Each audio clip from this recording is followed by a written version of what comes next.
حویلی کے مردان خانے میں ایک بھاری خاموشی چھائی ہوئی تھی۔ درمیان میں بچھی موٹی دریاں اور ان پر بیٹھے جرگے کے معتبر لوگ سنجیدہ چہروں کے ساتھ نظریں جھکائے ہوئے تھے۔ کمرے کے عین وسط میں اونچی نشست پر احتشام بیٹھا تھا۔ اس کے چہرے پر سختی اور آنکھوں میں جلتا ہوا غصہ صاف نظر آ رہا تھا۔ اس کے دائیں بائیں خاندان کے بڑے مرد بیٹھے تھے، جبکہ سامنے سلیم صاحب دونوں ہاتھ جوڑے سر جھکائے کھڑے تھے۔ ان کی آواز کانپ رہی تھی۔ وہ بولے، سردار، میں اپنے بیٹے کی غلطی پر بہت شرمندہ ہوں۔ مجھے سمجھ نہیں آ رہا کہ میں آپ سے کس طرح معافی مانگوں۔ میرے بیٹے نے جو کیا ہے وہ ناقابل معافی ہے اور میں دل سے اس پر نادم ہوں۔ آپ جو سزا دیں گے مجھے قبول ہے، کیونکہ فارس کا کوئی پتہ نہیں وہ آپ کی بہن کے ساتھ کہاں ہے۔ لیکن ایک بات طے ہے، ان دونوں نے نکاح کر لیا، وہ کسی ناجائز رشتے میں نہیں ہے۔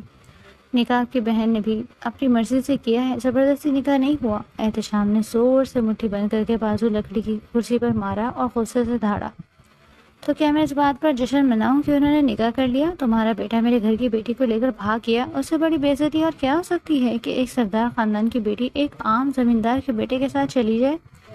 تمہارے بیٹے نے میری بہن کو ورغلایا جب ہی یہ نوبت آئی ہے، ورنہ میری بہن دروازے سے باہر سر بھی نہیں نکالتی تھی۔ اس کی آواز کمرے میں گونج رہی تھی۔ ہر شخص سہم گیا۔ سلیم صاحب نے ہمت کر کے کہا، میں مجبور ہوں سردار، میں واقعی کچھ نہیں کر سکتا۔ اگر مجھے اس بات کا علم ہوتا میرا بیٹا کہاں ہے، میں آپ کے قدموں میں لا کر اسے پھینک دیتا۔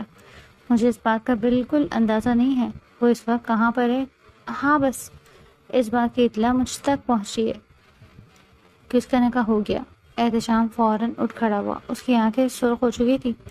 وہ آگے بڑھ کر بولا، تم مجبور نہیں ہو، تم ایک بے غیرت باپ ہو۔ اگر تمہیں اپنے بیٹے کی نیت کا علم تھا تو تم میرے پاس آتے، مجھے بتاتے۔ کیا میں تمہاری بات نہیں سنتا؟ کیا میں کسی غریب کی بات کو ٹھکراتا ہوں؟ تمہارے بیٹے نے اور تم نے مل کر ہمارے گھر کی عزت کو خاک میں ملا دیا۔ اس کے الفاظ زہر کی طرح نکل رہے تھے۔ وہ ایک لمحے کو رکا، پھر ٹھنڈی مگر خوفناک آواز میں بولا، اب مجھے بھی عزت کے بدلے عزت چاہیے۔ تمہاری بیٹی الوینا جو ابھی 18 سال کی ہوئی ہے، آج شام میرا نکاح اس کے ساتھ ہوگا۔ یہ سنتے ہی سلیم صاحب کے پاؤں جیسے زمین میں دھنس گئے۔ وہ بے بسی سے بولے، سردار، ابھی تو وہ بچی ہے، وہ پڑھ رہی ہے، اس کو کیا قصور؟ میرے بیٹے کی سزا میری بیٹی کو مت دیں، وہ بہت معصوم ہے۔ احتشام نے ہاتھ کے اشارے سے انہیں خاموش کروایا اور سخت لہجے میں کہا، بالکل خاموش، فیصلہ ہو چکا، اب یہی ہوگا۔ اگر تم نے انکار کیا تو یاد رکھنا میں فارس کو دیکھتے ہی گولی مارنے کا حکم دے دوں گا اور تمہارے پورے خاندان کو گاؤں بدل کر دیا جائے گا۔ کمرے میں بیٹھے لوگ سر جھکائے خاموش تھے، کوئی ایک لفظ بولنے کی ہمت نہیں کر رہا تھا۔ سلیم صاحب کی آنکھوں سے آنسو بہنے لگے۔ وہ کچھ کہنا چاہتے تھے مگر الفاظ گلے میں اٹک گئے۔ انہوں نے ایک آخری نظر احتشام پر ڈالی مگر وہاں صرف پتھر جیسی سختی تھی۔ وہ آہستہ آہستہ مڑ کر دروازے کی طرف بڑھے۔ ان کے قدم لڑکھڑا رہے تھے جیسے ہر قدم ان کے دل پر بوجھ بن کر پڑ رہا ہو۔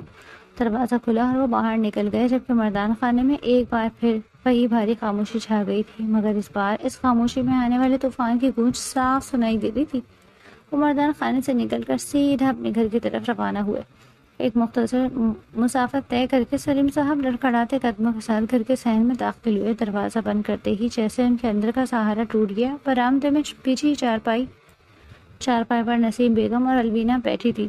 دونوں نے جیسے ہی انہیں دیکھا فوراً اٹھ کھڑی ہوئی۔ ان کے چہرے پر گھبراہٹ صاف نظر آ رہی تھی۔ سلیم صاحب دروازے کے پاس ایک دیوار کے ساتھ ٹیک لگا کر بیٹھ گئے۔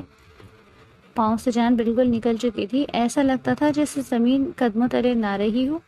جس اولاد کو اتنا پیار اور محبت سے بڑا کیا، ان کے خواہشات کو پورا کیا، گاؤں میں رہنے کے باوجود اپنے دونوں بچوں کو ہمیشہ اہمیت دی، آج دونوں بچے ہی ان کی قربان ہو رہے تھے۔ ان کے ہاتھ کانپ رہے تھے، آنکھوں سے آنسو مسلسل بہہ رہے تھے۔ الوینا گھبرا کر دوڑتی ہوئی ان کے پاس آئی اور جھک کر ان کے کندھوں کو تھام لیا اور اپنے باپ کو دیکھ کر تڑپ کر بولی، بابا کیا ہوا؟ آپ ایسے کیوں بیٹھ گئے ہیں؟ کیا فیصلہ ہوا ہے؟ آپ پریشان نہ ہو، میں آپ کے ساتھ ہوں۔ کہنے کو وہ 18 سال کی تھی، بے حد معصوم سی، لیکن اس وقت اپنے باپ کے سامنے کسی ڈھال کی مانند کھڑے ہونے کے لیے تیار تھی۔ اس کی آواز میں خوف بھی تھا اور حوصلہ بھی موجود تھا۔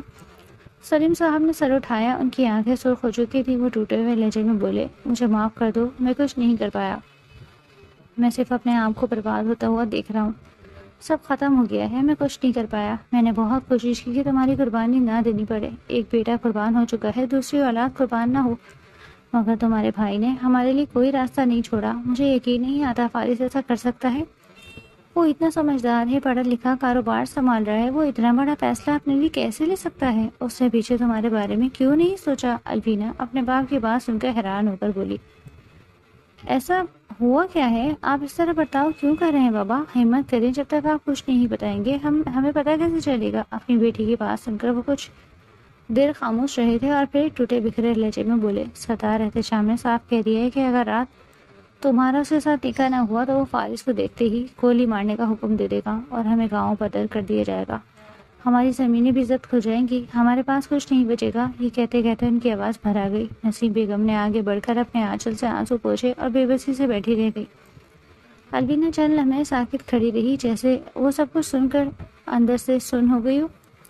پھر اس نے آہستہ سے اپنے باپ کے ہاتھ تھامے اور مضبوطی سے کہا، نہیں بابا، لالا کو کچھ نہیں ہونا چاہیے۔ اگر لالا کو کچھ ہو گیا تو ہم زندہ نہیں رہ پائیں گے۔ ہمیں معلوم ہے وہ کہاں ہے، وہ بالکل ٹھیک ہے، میں اپنے بھائی کو کچھ نہیں ہونے دوں گی۔ اس کی آواز میں عجیب سی مضبوطی تھی۔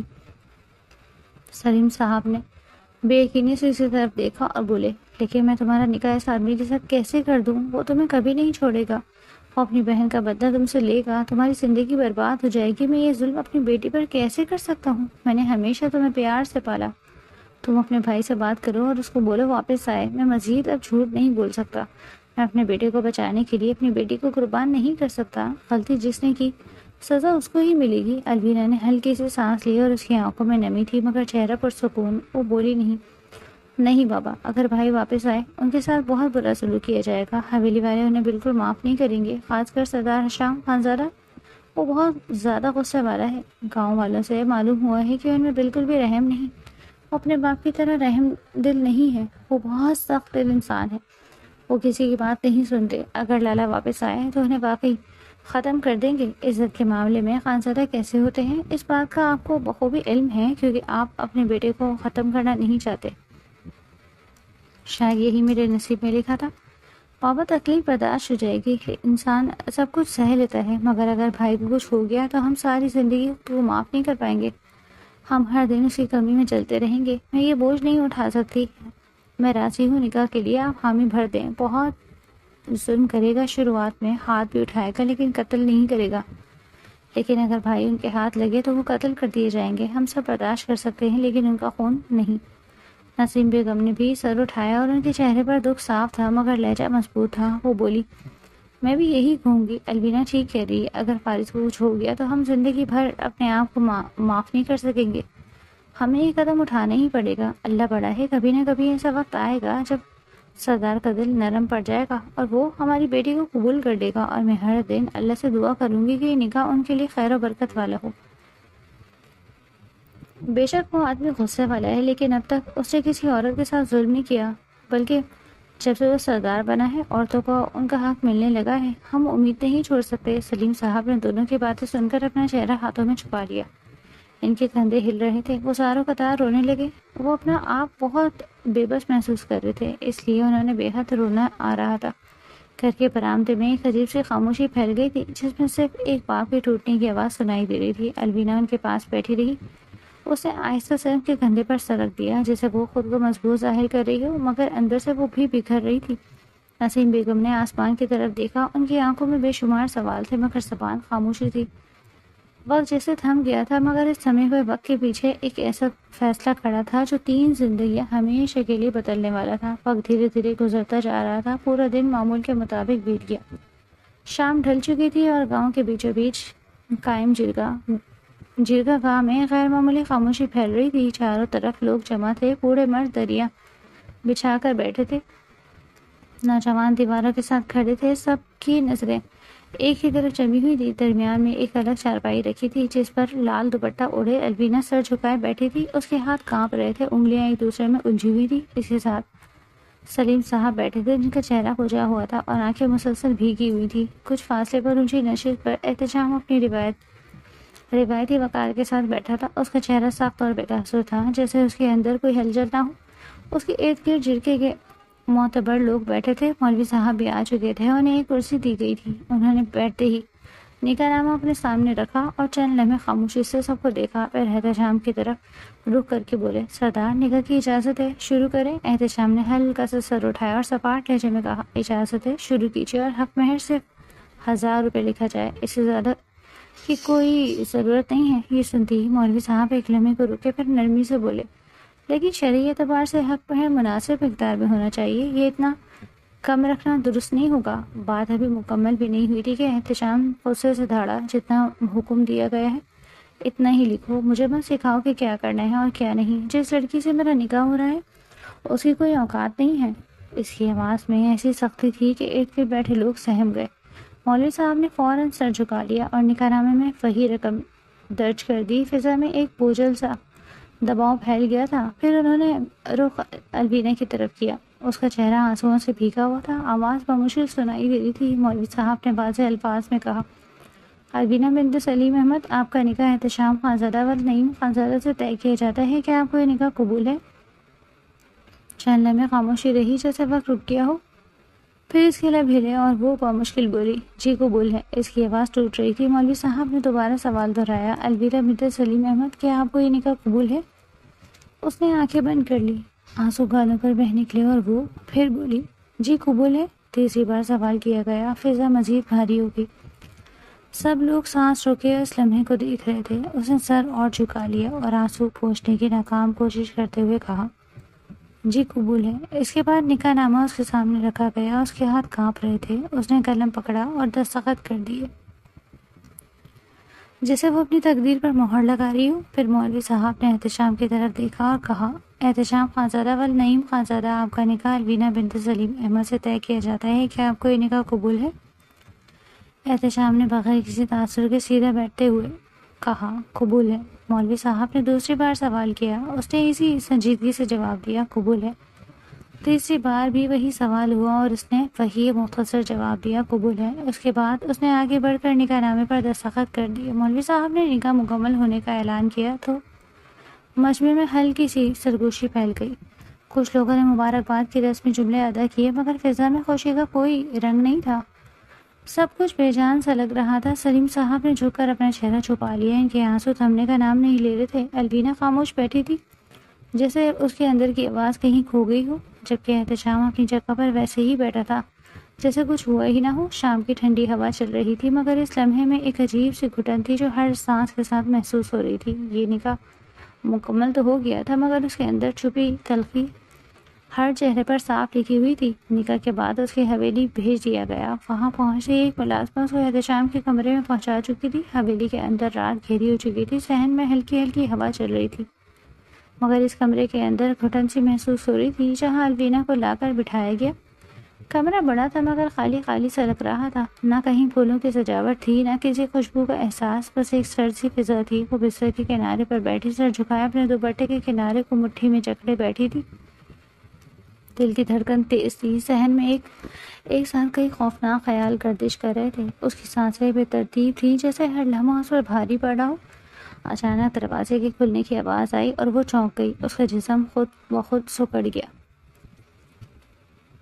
احتشام اندر داخل ہوا، اس کے قدموں کی چاپ کمرے میں گونج رہی تھی۔ اس نے دروازہ بند کیا اور چند لمحے خاموشی سے اسے دیکھتا رہا، پھر اس کی بھاری آواز کمرے میں گونجی، سنو لڑکی، میں صرف ایک ہی رات تمہیں استعمال کروں گا اور صبح ہوتے ہی طلاق نامہ لے کر یہاں سے نکل جانا۔ تمہارے گھر والوں کو بھی پتہ چلنا چاہیے کہ بدنامی کیا ہوتی ہے، کسی خوش فہمی میں مت رہنا۔ اس کے الفاظ سیدھے اس کے دل پر لگے۔ الوینا کے ہاتھ مزید کانپنے لگے، اس کا گلا خشک ہو گیا۔ وہ کچھ کہنا چاہتی تھی مگر آواز ساتھ نہیں دے رہی تھی۔ احتشام آہستہ آہستہ چلتا ہوا بستر کے قریب آیا اور بیٹھ گیا۔ جیسے ہی اس نے ہاتھ بڑھا کر اس کا گھونگھٹ اٹھایا، ایک لمحے کے لیے وہ رک گیا۔ اس کی نظریں ٹھہر گئی، اس کے چہرے پر حیرت کی ہلکی سی جھلک آئی۔ وہ واقعی بےحد خوبصورت اور معصوم لگ رہی تھی۔ اس کی آنکھوں میں خوف تھا، مگر اس خوف میں بھی ایک عجیب سی پاکیزگی تھی۔ الوینا نے ہمت کر کے آہستہ سے کہا، پلیز، میں نے کچھ نہیں کیا، یہ سب فارس لالا اور آپ کی بہن کا فیصلہ تھا۔ میں نے کبھی نہیں چاہا کہ ایسا ہو۔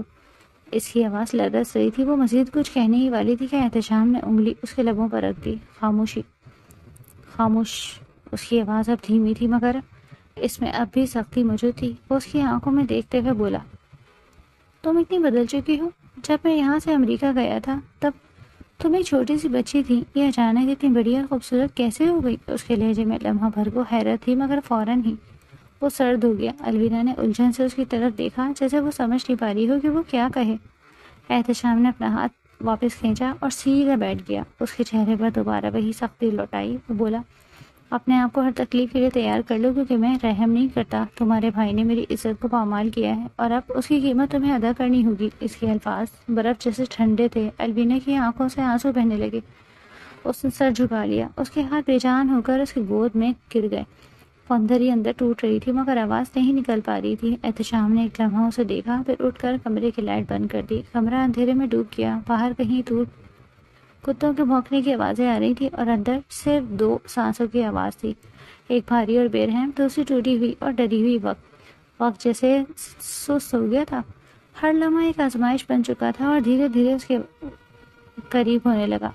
جیسے ہی اس نے اس کی سانسوں کو اپنی گرفت میں لیا، سب کچھ تھم گیا۔ وہ تڑپی تھی، مچھلی تھی، اپنا آپ اس کی گرفت سے آزاد کروانے کی کوشش کی تھی، لیکن وہ سخت چاند بنا اس کو اپنے وجود میں الجھاتا چلا گیا۔ رات قطرہ قطرہ کر کے پگھلتی چلی گئی۔ اگلی صبح کا سورج پوری آب و تاب سے روشن ہوا۔ صبح کی مدھم روشنی کھڑکی کے پردوں سے چھن کر کمرے میں پھیل رہی تھی۔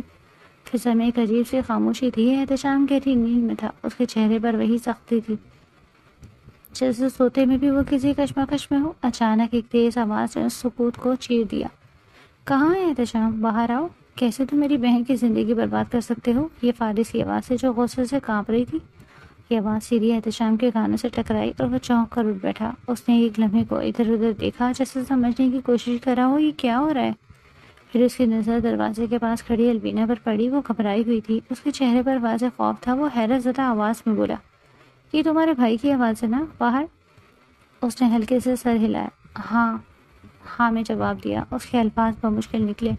احتشام نے بغیر کچھ کہے بستر چھوڑا اور تیز قدموں سے دروازے کی طرف بڑھا۔ اس کے چہرے پر غصہ واضح تھا۔ وہ دروازہ کھول کر باہر نکلا تو اس کے پیچھے ہی الوینا بھی ہمت جمع کر کے کمرے سے باہر آ گئی۔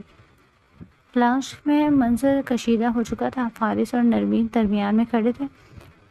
دونوں کے چہرے سخت اور آنکھیں بھری ہوئی تھی، جیسے وہ کسی آخری حد تک پہنچ چکے ہوں۔ احتشام نے جیسے ہی انہیں دیکھا، اس کا غصہ ایک دم بھڑک اٹھا۔ وہ سیدھا فارس کی طرف بڑھا۔ اس کے قدم بھاری اور تیز ہو گئے۔ وہ بھی ہاتھ بڑھا کر اس کا گریبان پکڑنے ہی والا تھا کہ اچانک نرمین اس کے سامنے آ کھڑی ہوئی۔ اس کی آنکھیں سرخ تھیں اور چہرہ آنسوؤں سے بھیگا ہوا۔ احتشام ایک لمحے کے لیے رک گیا۔ اپنی بہن کو اس حالت میں دیکھ کر اس کے قدم جیسے تھم گئے۔ نرمین نے سیدھا اس کی آنکھوں میں دیکھتے ہوئے بلند آواز میں کہا، خبردار جو آپ نے میرے شوہر کو ہاتھ بھی لگایا۔ اگر آپ لوگوں نے میرے شوہر کو کچھ کرنے کی کوشش کی تو میں پولیس بلا لوں گی۔ بہت ہو چکا، آپ مزید نہیں برداشت کروں گی۔ میں نے کوئی گناہ نہیں کیا بھائی، میں نے نکاح کیا ہے، شادی کی ہے، زنا نہیں کیا۔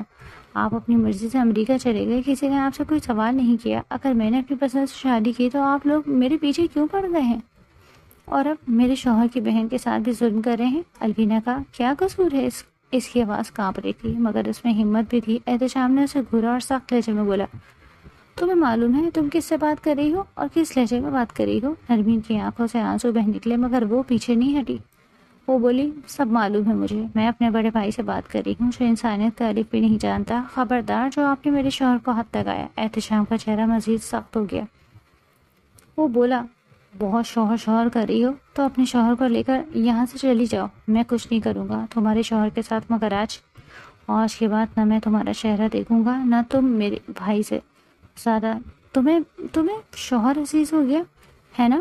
نرمین نے بغیر جھجکے جواب دیا۔ ہاں ہو گیا ہے شوہر عزیز، کیونکہ وہ آپ لوگوں کی طرح ظالم نہیں ہے۔ وہ محبت کرنا چاہتے ہیں اور آپ الوینا کو طلاق دیں، آپ کے ساتھ نہیں رہے گی۔ مجھے سب معلوم ہے، آپ نے اسے سزا دینے کے لیے اس سے نکاح کیا۔ احتشام نے غصے سے کہا، اب جاؤ یہاں سے، وہ میری بیوی ہے، اس کے ساتھ میں کیا کرتا ہوں یہ میرا اور اس کا معاملہ ہے، تمہارا نہیں۔ فارس اس دوران ضبط کھو چکا تھا۔ وہ آگے بڑھ کر بولا، چھوڑ، میری بہن کو سمجھ نہیں آ رہا تجھے؟ احتشام نے اس کی طرف گھور کر دیکھا اور سخت لہجے میں کہا، ایک لمحہ دے رہا ہوں، تمہیں یہاں سے چلے جاؤ، ورنہ نہ تمہیں چھوڑوں گا نہ تمہاری بیوی کو، اور جو بہن بول رہا ہے نا اسے بھی یہیں ختم کر دوں گا۔ میں اس گاؤں کا سردار ہوں۔ فضا میں تناؤ اپنے عروج پر تھا۔ الوینا اب آگے بڑھی، اس کے قدم کانپ رہے تھے، مگر وہ اپنے بھائی کے سامنے آ کر کھڑی ہو گئی۔ اس نے نم آنکھوں سے اسے دیکھا اور دھیمی مگر صاف آواز میں کہا، آپ جائیں بھائی، میں اپنے شوہر کے ساتھ ہوں یہاں۔ فارس نے بے بسی سے کہا،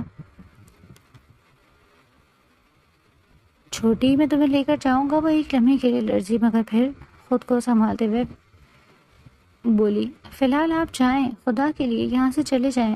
اس کی آواز اونچی ہو گئی تھی جس سے وہ خود کو بھی قائل کر رہی ہو۔ فارس نے چند لمحے اسے دیکھا، اس کی آنکھوں میں دکھ اور غصہ دونوں تھے۔ پھر اس نے نرمین کا ہاتھ پکڑا اور ایک آخری نظر احتشام پر ڈال کر مڑ گیا۔ وہ دونوں دروازے کی طرف بڑھے اور باہر نکل گئے تھے۔ لاؤنج پہ ایک بار پھر خاموشی چھا گئی تھی، مگر یہ خاموشی پہلے سے کہیں زیادہ بھاری تھی۔ الوینا وہیں کھڑی رہ گئی، اس کے ہاتھ لرز رہے تھے اور دل جیسے سینے میں دھڑکنے کے بجائے ٹوٹ رہا تھا، جبکہ احتشام اپنی جگہ کھڑا، اس کی آنکھوں میں غصہ اب بھی جل رہا تھا، مگر کہیں نہ کہیں ایک انجانا سا اضطراب اب بھی اس کے اندر سر اٹھا رہا تھا۔ وقت دھیرے دھیرے گزرتا جا رہا تھا، پورا دن معمول کے مطابق طے ہو گیا۔ رات کے 11 بج چکے تھے، حویلی کے اندر سناٹا پھیلا ہوا تھا، دور کہیں پہرے دار کے قدموں کی ہلکی آواز سنائی دے رہی تھی۔ کمرے کے اندر مدھم روشنی چل رہی تھی، الوینا بے چینی سے ایک کونے سے دوسرے کونے تک چل رہی تھی، اس کے ہاتھ بار بار آپس میں الجھ رہے تھے، کبھی وہ دروازے کی طرف دیکھتی، کبھی کھڑکی کی طرف، جیسے کسی کا انتظار اس کی سانسوں میں اٹک گیا ہو۔ اچانک دروازہ کھلا اور احتشام اندر داخل ہوا، اس کے قدم بھاری تھے، چہرہ تھکا ہوا اور آنکھیں بھوجل سی تھی۔ الوینا فوراً اپنی جگہ رک گئی، اس کا دل ایک لمحے کو زور سے دھڑکا، مگر احتشام نے اس کی طرف دیکھنے کی بھی زحمت نہیں کی تھی۔ وہ سیدھا جا کر بستر پر بیٹھ گیا جیسے وہ کمرے میں اکیلا ہو۔ الوینا ہچکچاتی ہوئی اس کے قریب آئی اور آہستہ سے بولی، کھانا کھا لوں؟ آپ کچھ کھا لیں، آپ کے پاؤں دبا دوں، شاید درد ہو رہا ہو۔ اس کی آواز میں خلوص بھی تھا اور ڈر بھی۔ احتشام نے سر اٹھائے بغیر سرد لہجے میں کہا، کیوں اتنے خاطر تباہی کری؟ نہیں ماروں گا تمہارے بھائی کو، ڈرو مت، آج کا زمانہ صرف مفاد کا زمانہ ہے، سب کو اپنی فکر ہے۔ وہ روٹھا ہوا لگ رہا تھا، نہ چاہتے ہوئے بھی الوینا سے پاس بیٹھ گئی۔ اس نے ہلکے سے کہا، نہیں، مجھے میرے شوہر کی فکر ہے، مجھے اپنے بھائی کی فکر ہے، مجھے اپنے بھائی کی فکر نہیں ہے۔ آپ صبح سے گھر نہیں آئے اور بار بار یہی سننے کو ملا کہ آپ نے کچھ کھایا بھی نہیں۔ میں کھانا لے کر آتی ہوں، میں خود بنا دیتی ہوں۔ احتشام نے اس کی طرف دیکھا، اس کی نظروں میں تھکن کے ساتھ چھپتا ہوا طنز بھی تھا۔ وہ بولا، تم سے کون سا میرا جنم کا رشتہ ہے جو تم میری اتنی فکر کر رہی ہو؟ کل ہی نکاح ہوا ہے نا، اپنی اوقات میں رہو۔ الوینا نے سر جھکا لیا، مگر اس کی آواز میں ہلکی سی مضبوطی آ گئی۔ وہ بولی، اپنی اوقات میں ہی رہوں گی، مگر آپ میرے شوہر ہیں اور آپ کی فکر کرنا میرا فرض ہے۔ احتشام چند لمحے خاموش رہا، پھر اس کے چہرے پر درد کی ایک جھلک ابھری۔ وہ بولا، میں اس کا بھائی ہوں، میں نے اس کے لیے کیا کچھ نہیں کیا۔ وہ کہتی ہے میں اس پر ظلم کرتا ہوں صرف اس لیے کہ میں امریکہ چلا گیا تھا اور وہ فارس، وہ اس سے محبت کرتا ہے۔ کیسے وہ اتنا بڑا دعویٰ کر سکتی ہے؟ کیا میری کوئی اہمیت نہیں؟ اس کی آواز آہستہ آہستہ بھاری ہونے لگی۔ بچپن سے میں نے اسے سنبھالا، کسی کو اس کے خلاف بولنے نہیں دیا۔ وہ پڑھنا چاہتی تھی، میں نے اسے پڑھایا، پورا خاندان میرے خلاف ہو گیا، مگر میں نے کسی کی نہیں سنی، اور آج وہی لڑکی میرے سامنے کھڑی ہو کر اپنے شوہر کا ساتھ دے رہی ہے۔ الوینا نے آہستہ سے کہا، ابھی وہ ہوش میں نہیں ہے، وقت لگے گا، آپ حوصلہ کریں۔ اس کی بات مکمل بھی نہیں ہوئی تھی کہ اچانک احتشام نے آگے بڑھ کر اسے مضبوطی سے گلے لگا لیا۔ وہ ایک لمحے کو ساکت رہ گئی، جیسے اسے یقین نہ آ رہا ہو کہ اس کے ہاتھ فضا میں معلق رہ گئے۔ احتشام کے کندھے ہل رہے تھے اور وہ رو رہا تھا، اس کی آواز ٹوٹ رہی تھی۔ وہ بولا، وہ میرے ساتھ ایسا کیسے کر سکتی ہے؟ میں نے ہمیشہ اسے پیار کیا، اس کا خیال رکھا، اور وہ مجھے ہی الزام دے رہی ہے، مجھے ہی غلط ٹھہرا رہی ہے۔ اس کے الفاظ بے ترتیب ہو رہے تھے، وہ جیسے اندر سے ٹوٹ چکا تھا۔ آہستہ آہستہ اسے اپنا سر الوینا کی گود میں رکھ دیا۔ وہ خاموش بیٹھی رہی، چند لمحے وہ سمجھ نہ پائی کہ کیا کرے، پھر دھیرے سے اس نے اپنا ہاتھ اس کے بالوں پر رکھا اور نرمی سے سہلانے لگی۔ اس کی انگلیوں کی حرکت میں ایک عجیب سی تسلی تھی۔ احتشام کی سانسیں آہستہ آہستہ برابر ہونے لگی، وہ کچھ بڑبڑاتا رہا، پھر اس کی آواز مدھم ہوتی گئی اور وہ سو گیا۔ کمرے میں ایک خاموشی چھا گئی تھی، مگر یہ خاموشی پہلے جیسے نہیں تھی، اس میں ایک انکہی تھکن اور ٹوٹے ہوئے احساسات کی گونج تھی۔ الوینا وہیں بیٹھی رہی، اس کی نظریں کہیں کھوئی ہوئی تھی، اس کے ہاتھ بدستور اس کے بالوں میں چل رہے تھے، جیسے وہ کسی بچے کو سلانے کی کوشش کر رہی ہو۔ رات اور بھی گہری ہوتی جا رہی تھی، مگر اس لمحے پہلی بار اس کمرے میں سختی کے ساتھ ساتھ ایک ہلکی سے نرمی جنم لے رہی تھی۔ رات قطرہ قطرہ کر کے پگھلتی چلی گئی۔ اگلی صبح کا سورج پوری آبوتاب سے روشن ہوا تھا۔ صبح کی پہلی کرن کھڑکی کے پردوں سے سرک کر کمرے میں داخل ہوئی تو روشنی سیدھی احتشام کے چہرے پر پڑی۔ اس کی آنکھ آہستہ آہستہ کھلی۔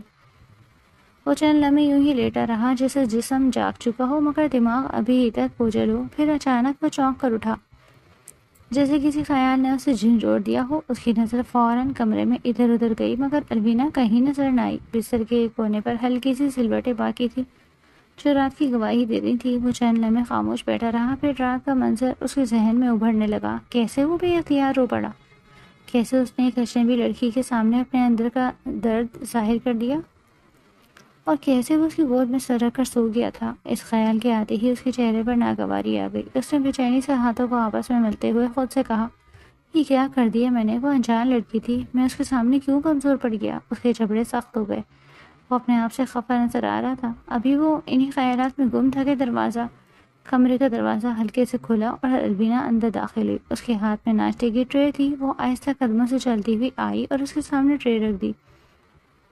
احتشام نے اسے دیکھتے ہی فوراً اپنے چہرے کے زاویے سخت کر لیے، جیسے رات کا وہ لمحہ کبھی ہوا ہی نہ ہو۔ الوینا نے سکون سے ٹرے رکھتے ہوئے کہا، اب آپ خاموشی سے ناشتہ کریں گے؟ کل سے آپ نے کچھ نہیں کھایا، آپ کو آج جرگے میں بھی جانا ہے۔ اگر آپ اپنی صحت کا خیال نہیں رکھیں گے تو فیصلہ کیسے کریں گے؟ آپ کے سر پر صرف ایک انسان کی نہیں، پورے گاؤں کی ذمہ داری ہے۔ اس کی آواز نرم تھی مگر الفاظ سیدھے اور حقیقت پر مبنی تھے۔ احتشام نے فوراً تیز لہجے میں کہا، تو مجھے مت سکھاؤ کہ مجھے کیا کرنا ہے اور کیا نہیں۔ وہ ذرا بھی نہیں گھبرائی، اس نے ہلکا سا سر جھکایا اور بولی، بالکل میں نہیں سکھاؤں گی اور نہ ہی میری کوئی اوقات ہے، مگر ایک حقیر غلام کی حیثیت سے ہی صحیح، مگر میری بات سن لیں اور خدا کے لیے کچھ کھا لیں۔ اس کے لہجے میں ضد نہیں تھی، صرف ایک سادہ سی درخواست تھی۔ احتشام نے اس کی طرف غور سے دیکھا، پھر قدرے تلخی سے بولا، تمہیں میری اتنی فکر کیوں ہو رہی ہے؟ کیا یہ سب کر کے اپنے بھائی کو بچانا چاہتی ہو؟ الوینا نے فوراً سر ہلایا اور سیدھی نظروں سے اس کی طرف دیکھتے ہوئے کہا، ایسا کچھ بھی نہیں ہے، میں اپنے بھائی کو بچانے کے لیے نہیں کہہ رہی، میں اپنے شوہر کی صحت کے لیے کہہ رہی ہوں۔ میرے بھائی کو بچانے کے لیے اس کی بیوی ہی کافی ہے، مجھے اس کے لیے کچھ کرنے کی ضرورت نہیں۔ اس کے الفاظ سادہ تھے مگر ان میں ایک عجیب سی سچائی تھی۔ احتشام کے چہرے پر ایک لمحے کو تناؤ آیا۔ وہ بولا، تم ایسی باتیں کر کے میرے زخم پر نمک چھڑک رہی ہو۔ الوینا نے آہستہ سے نظر جھکا لی اور دھیمے لہجے میں کہا، اتنی اوقات نہیں ہے میری کہ میں آپ کو تکلیف دوں، بس آپ کچھ کھا لیں پلیز۔ کمرے میں چند لمحے خاموشی چھا گئی۔ احتشام نے گہری سانس لی جیسے وہ کسی اندرونی جنگ سے لڑ رہا ہو، پھر اس نے آہستہ سے ٹرے اپنی طرف کھینچی اور بغیر کچھ کہے ناشتہ کرنا شروع کر دیا۔ اس کے ہاتھ اب بھی سختی سے حرکت کر رہے تھے مگر وہ کھا رہا تھا۔ الوینا ایک طرف خاموشی سے بیٹھی، اس کے چہرے پر نہ خوشی تھی نہ غم، بس ایک ہلکا سا سکون تھا، جیسے وہ صرف اپنا فرض ادا کر رہی ہو۔ کھڑکی سے آتی روشنی اب پورے کمرے میں پھیل چکی تھی اور اس روشنی میں دونوں کے درمیان ایک خاموش سا تعلق جنم لے رہا تھا، جو لفظوں سے نہیں بلکہ رویوں سے آہستہ آہستہ پنپ رہا تھا۔ پورا دن معمول کے مطابق بیت گیا۔ رات کی خاموشی حویلی پر پوری طرح اتر چکی تھی۔ آسمان پر چاند اپنی مدھم روشنی بکھیر رہا تھا اور ہلکی ٹھنڈی ہوا بالکنی کے پردوں کو آہستہ آہستہ ہلا رہی تھی۔ الوینا بالکنی میں کھڑی آسمان کو دیکھ رہی تھی، اس کی نظریں چاند پر جمی ہوئی تھی جیسے وہ اس میں کوئی سکون تلاش کری ہو۔ اس کے چہرے پر ایک ہلکی سی تھکن تھی مگر ساتھ ہی عجیب سی ٹھہراؤ بھی تھا۔ اچانک اسے اپنے پیچھے کسی کی موجودگی کا احساس ہوا۔ اس نے آہستہ سے پلٹ کر دیکھا تو احتشام چند قدم کے فاصلے پر کھڑا تھا، اس کی نظریں سیدھی اس پر ٹکی ہوئی تھی۔ الوینا نے ہلکی سی مسکراہٹ کے ساتھ اسے دیکھا اور دھیمے لہجے میں بولی، چائے لے آؤں آپ کے لیے یا کافی پئیں گے؟ ویسے امریکہ میں تو آپ کافی ہی پیتے ہوں گے نا، وہاں چائے کا شاید اتنا رواج نہیں ہوتا ہوگا۔ اس کی بات میں سادگی بھی تھی اور ہلکی سی شرارت بھی۔ احتشام نے بھویں سو کرتے ہوئے اسے دیکھا اور بولا، تم کتنا فضول بولتی ہو، تمہیں مجھ سے ڈر نہیں لگتا؟ الوینا نے بغیر ہچکچاہٹ کے جواب دیا،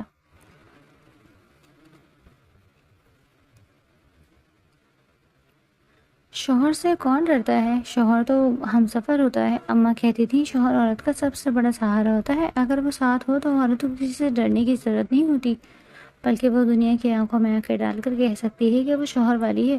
میں کیوں ڈروں گی، میرے پاس تو اتنا کمال کا شوہر ہے۔ اس کے لہجے میں معصوم یقین تھا۔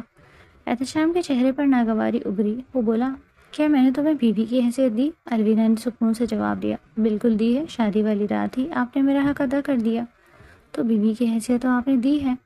احتشام نے بیزاری سے رخ پھیر لیا اور بولا، تم بہت بولتی ہو، مجھے زیادہ بولنے والی لڑکیاں پسند نہیں ہیں۔ الوینا ہلکا سا مسکرائی اور بولی، عادت ہو جائے گی اور میں زیادہ نہیں بولتی، میں تو بہت کم بولتی ہوں۔ آپ کو ایک بات کہوں؟ اس نے ہلکا سا سر ہلایا تو وہ ذرا سا سنجیدہ ہو گئی اور بولی، آپ کی بہن اس دن آپ کے سامنے بہن بن کر نہیں کھڑی تھی، وہ ایک بیوی بن کر کھڑی تھی۔ مجھے معلوم ہے میری بات آپ کو بری لگی، مگر ذرا گہرائی سے سوچیں، نرمین اب صرف آپ کی بہن نہیں ہے، وہ کسی کی بیوی بھی ہے۔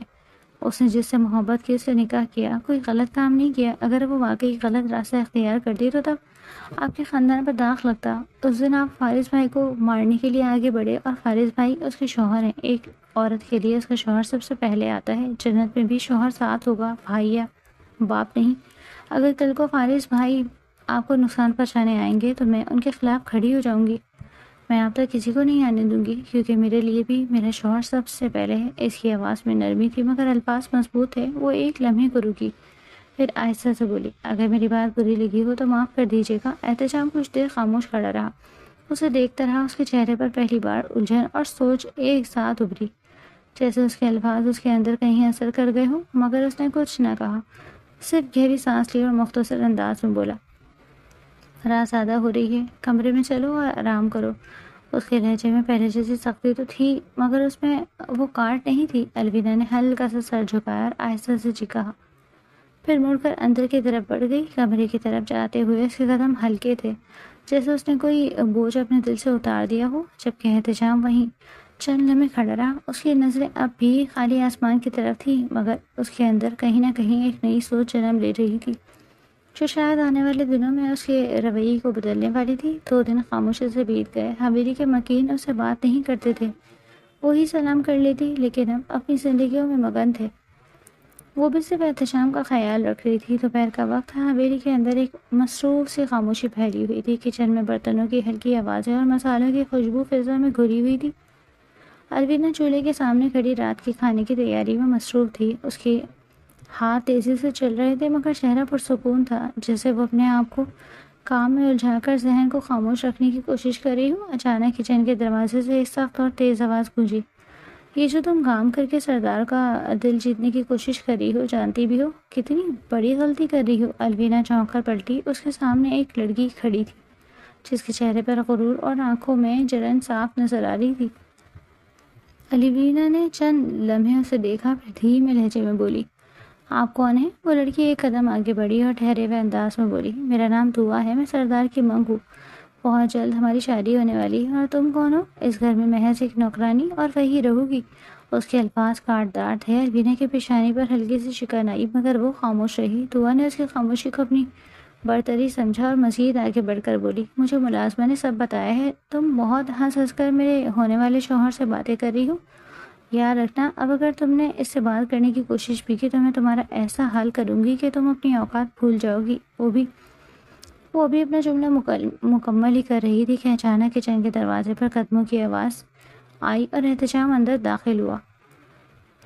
اس کی موجودگی نے فضا کو ایک دم بدل دیا۔ دعا نے چونک کر اس کی طرف دیکھا مگر اس کے چہرے پر اعتماد برقرار تھا۔ احتشام کی نظریں سیدھی دعا پر جم گئی۔ اس نے ٹھنڈے مگر سخت لہجے میں کہا، اس کی اوقات اتنی ہے کہ تمہاری اوقات اس کے سامنے کچھ بھی نہیں۔ سردار احتشام خانزادہ کا نام اس کے ساتھ جڑا ہوا ہے، بیوی ہے وہ میری، تم نہیں۔ اس کے الفاظ کچن کی دیواروں سے ٹکرا کر گونج اٹھے۔ الوینا ساکت کھڑی رہ گئی، جبکہ دعا کے چہرے کا رنگ بدل گیا۔ وہ فوراً بولی، لیکن میں ہوں آپ کی بیوی، ہونے والی بیوی، آپ ایسے کیسے اسے اپنی بیوی کہہ سکتے ہیں؟ احتشام بغیر ایک لمحہ ضائع کیے اس کے قریب آیا اور اس کا ہاتھ پکڑ کر مضبوطی سے تھام لیا، پھر واضح اور 2 ٹوک انداز میں بولا، نکاح نامے پر دستخط کیے ہیں ہم دونوں نے، اور بیوی ہے یہ میری، تم نہیں۔ اور آج کے بعد اگر تم نے میری بیوی سے اس لہجے میں بات کی تو یاد رکھنا مجھ سے برا کوئی نہیں ہوگا۔ اس کی آواز میں ایسی سختی تھی کہ کچن میں کھڑے دوسرے ملازمین بھی سہم گئے۔ وہ ایک لمحے کو رکا، پھر مزید کہا، اور گھر میں موجود ہر عورت کو یہ بات سمجھا دو کہ اگر کسی نے بھی سردار احتشام خانزادہ کی بیوی سے اونچی آواز میں بات کرنے کی کوشش کی تو انجام اچھا نہیں ہوگا۔ کچن میں مکمل خاموشی چھا گئی۔ دعا کے ہاتھ بے اختیار مٹھیوں میں بند ہو گئے۔ اس کی آنکھوں میں غصہ بھڑک اٹھا مگر وہ کچھ کہہ نہ سکی۔ احتشام نے الوینا کا ہاتھ تھامے رکھا اور اسے اپنے ساتھ لے کر کچن سے باہر نکل گیا۔ الوینا ابھی تک جیسے اس سب کو سمجھنے کی کوشش کر رہی تھی۔ اس کے قدم خود بخود اس کے ساتھ چل رہے تھے، جبکہ پیچھے کھڑی دعا انہیں جاتے ہوئے دیکھ رہی تھی۔ اس کے چہرے پر غصہ اور انا کا ملا جلا تاثر تھا۔ اس نے دانت بھینچے اور مٹھیاں مزید سخت کر لی، جیسے وہ اس بات کو کبھی نظر انداز نہیں کرے گی۔ کچن کی فضا جو کچھ لمحے پہلے معمول پر تھی، اب ایک چھپے ہوئے طوفان کی گواہی دے رہی تھی جو کسی بھی وقت پھٹ سکتا تھا۔ وہ سیدھا کمرے میں آئے تھے۔ کمرے کا دروازہ بند ہوتے ہی باہر کی ساری آوازیں جیسے ایک دم خاموش ہو گئی تھی۔ اندر ہلکی خاموشی پھیلی ہوئی تھی، پردوں سے چھن کر آتی دھوپ کمرے کے فرش پر پھیل رہی تھی۔ احتشام نے دروازہ بند کیا اور چند قدم آگے بڑھا ہی تھا کہ الوینا اس کے سامنے آ کر رک گئی۔ اس کی آنکھوں میں الجھن اور ہلکی نمی تھی۔ وہ سیدھا اس کو دیکھتے ہوئے بولی، یہ سب کیا تھا؟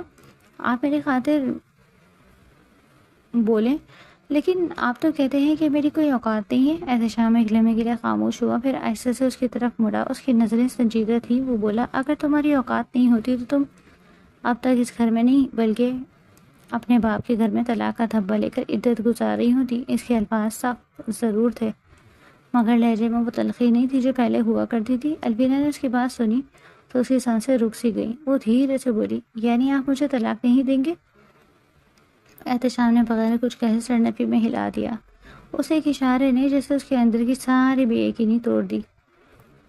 وہ ایک قدم اس کے قریب آئی اور کپکپاتی آواز میں بولی، آپ سچ کہہ رہے ہیں؟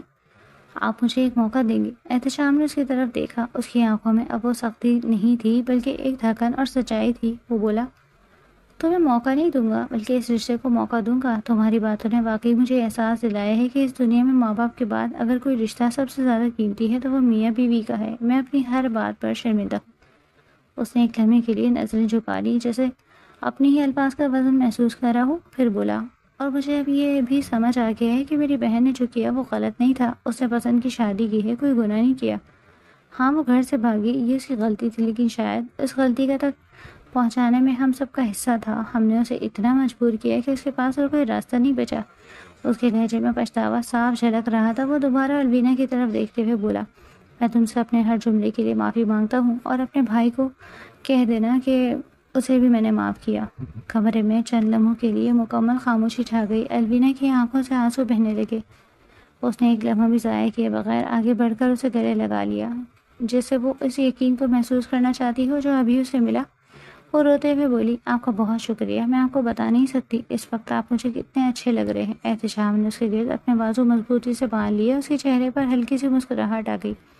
وہ دھیرے سے بولا، تم بھی مجھے بہت اچھی لگتی ہو، اور حد سے زیادہ اچھی لگ رہی ہو، کیونکہ تم اس وقت میرے سینے سے لگی ہو۔ اور اس کی بات سن کر الوینا کے آنسوؤں میں ہلکی سی مسکراہٹ کھل گئی۔ وہ تھوڑا سا پیچھے ہٹی مگر نظریں جھکا لیں۔ اس کے گالوں پر ہلکی سی لالی آ گئی تھی۔ کمرے میں ایک نرم سی خاموشی پھیل گئی جو پہلے کی تلخی سے بالکل مختلف تھی، جیسے دو لوگ جو ایک دوسرے کے خلاف کھڑے تھے اب ایک ہی طرف آ گئے ہوں۔